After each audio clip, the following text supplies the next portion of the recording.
When Henry Winkler stood at the pulpit of Heather Ork's funeral, he spoke with the grace of a grieving mentor. But years later, Winkler made a statement so completely and factually wrong and so shocking that it sent Hollywood into a tailspin. He didn't just misremember a detail, he confused her tragic passing with a horrific crime, accidentally exposing a truth about the industry that most would rather forget. Why did Winkler's slip of the tongue carry so much weight? Because he was one of the few adults in Hollywood who actually seemed to care.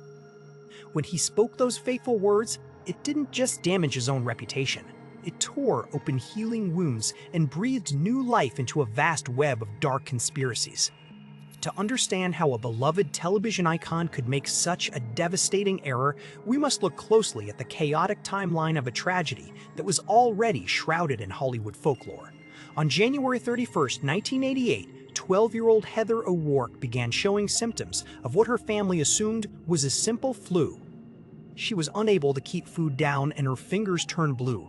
The next morning, as her mother Kathleen prepared to take her to the doctor, Heather collapsed on the kitchen floor.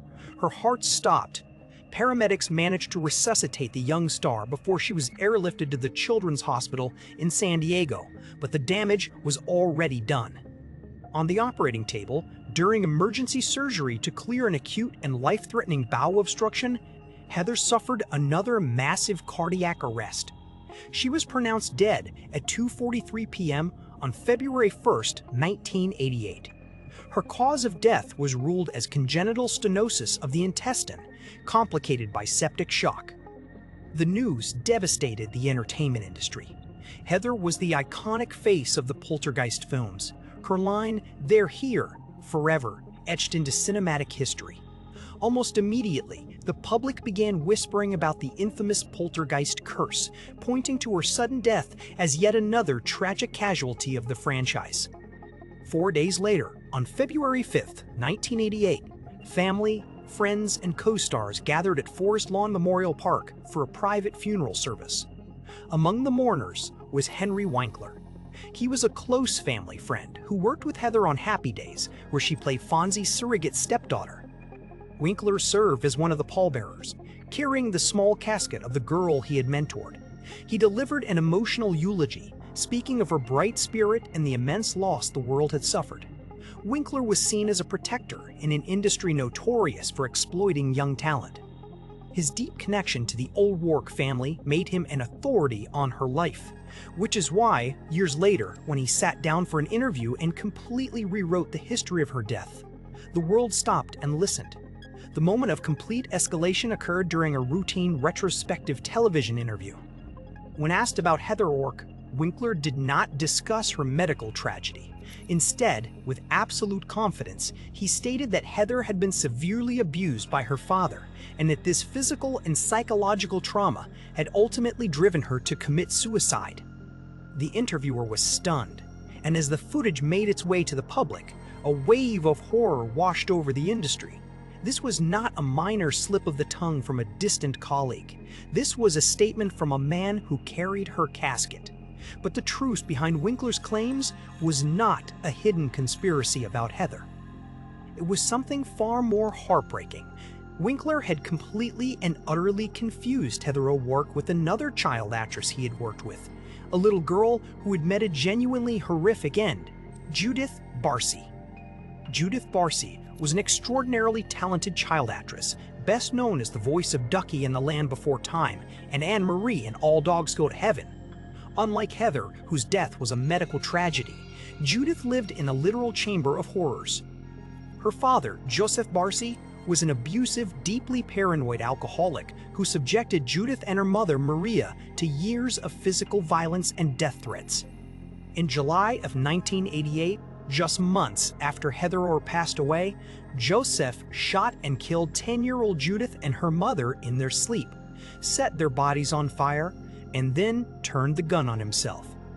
Henry Winkler had crossed paths with Judith when he produced an ABC after-school special she was involved in. He had witnessed her extreme anxiety, such as her plucking out her own eyelashes from sheer terror, a clear cry for help that the adults around her failed to act upon in time. Because both tragedies occurred in the exact same year, 1988, And because Winkler had worked with both young girls, his mind eventually fused their fates into a single, terrifying memory. But in Hollywood, a mistake of this magnitude is never just treated as a slip of the tongue. When the interview surfaced, fringe conspiracy theorists immediately seized upon Winkler's words as a confession. They argued that Winkler, an industry insider, was accidentally revealing a dark, hidden truth about Heather's death. The internet became flooded with theories claiming that Heather O'Rourke had not died of a medical condition, but had instead been a victim of systemic industry abuse, with her medical records fabricated as part of a massive cover-up. For Heather's surviving family, particularly her mother Kathleen and her sister Tammy, this was a secondary, cruel victimization. Decades after burying their beloved daughter and sister, they were forced to fight a relentless tide of online misinformation. Instead of being allowed to remember Heather as the sweet, creative child she was, they were constantly harassed by strangers demanding the truth about her alleged abuse. The rumors became so toxic and persistent that a documentary titled Heather O'Rourke, She Was Here, was produced specifically designed to dismantle these false allegations and restore her true legacy. Tammy O'Rourke went on record to state unequivocally that Heather's life at home was filled with love, and that Winkler's comments were a deeply damaging and irresponsible mistake.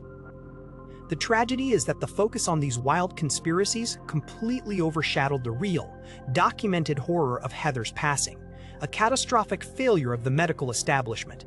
In early 1987, Heather had fallen ill with a parasite called Giardia, which she contracted from well water at her family's home. After being treated, she continued to suffer from severe abdominal pain and physical fatigue. Doctors at the Kaiser Foundation Hospital diagnosed her with Crohn's disease. They immediately put her on heavy doses of prednisone, a powerful steroid. This medication caused her face to swell, a side effect visibly apparent in her appearance during the filming of Poltergeist Curse. But Heather did not have Crohn's disease. The diagnosis was flat out wrong. Following her death, an autopsy revealed that she actually suffered from congenital stenosis of the intestine, a birth defect that caused a physical narrowing of her bowel. The steroid she had been prescribed did nothing to cure this physical obstruction. Instead, they masked the symptoms and weakened her immune system. The pressure in her bowel eventually caused it to rupture, releasing lethal toxins into her bloodstream.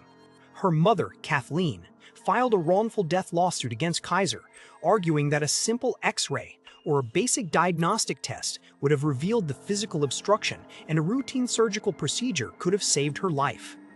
Kaiser ultimately settled the lawsuit out of court, effectively acknowledging the tragic oversight that cost a young girl her life. In the end, the controversy surrounding Henry Winkler's shocking statement exposes a deeply unsettling truth about how our culture processes the tragedies of child stars.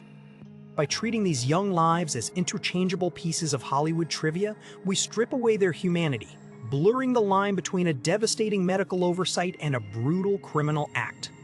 Winkler's words, though born of an honest and tragic confusion, became a weapon that tortured a grieving family for decades, proving that the real curse of Hollywood isn't supernatural at all. It is the cold, careless way the industry and the public consume these children, leaving us with a haunting question. If those who carried her casket and spoke at her grave could so easily misremember the reality of her death, how can we ever expect the world to remember the true, fragile girl behind the screen, or prevent the next tragedy from being lost in the noise?